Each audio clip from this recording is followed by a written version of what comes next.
Alors, je suis avec Dovi, donc Serge Dovi, qui est présentement en Côte d'Ivoire, mais on s'est rencontrés au Japon. Il s'est très bien occupé de nous au Japon pendant notre séjour pour la promotion de la Côte d'Ivoire à l'Expo universelle d'Osaka.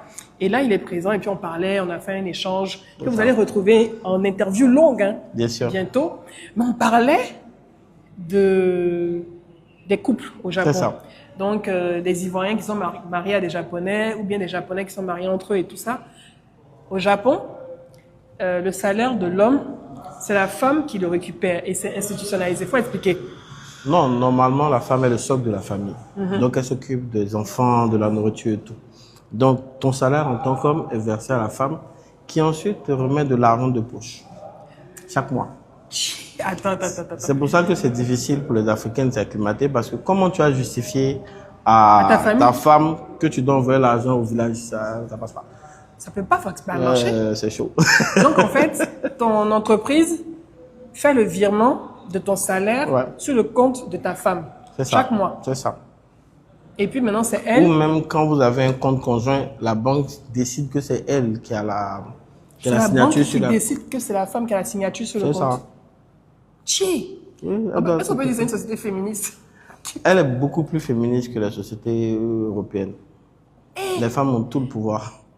Mais en fait, ils apprennent ça dès la maternelle, alors, parce que, je veux dire, quand tu grandis, tu as ton premier salaire, tu travailles, tu es un homme, tu sais que quand tu vas te marier, là, ton salaire ne t'appartient plus.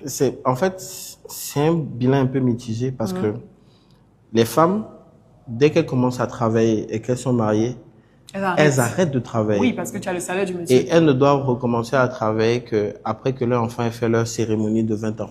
Ok. Donc, on part du principe qu'elle a sacrifié sa vie. Donc, c'est pour ça que c'est elle qui va s'occuper de la famille. Donc, c'est pour ça que toi, tu travailles. Elle s'occupe de faire ce qui est le socle de la famille, la maison, tout. Donc, on lui reverse l'argent. Et puis maintenant, toi, tu vas aller te chercher.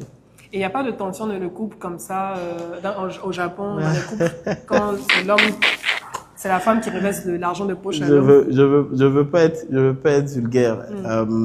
Mais les Japonais n'ont plus de relations intimes après le premier enfant.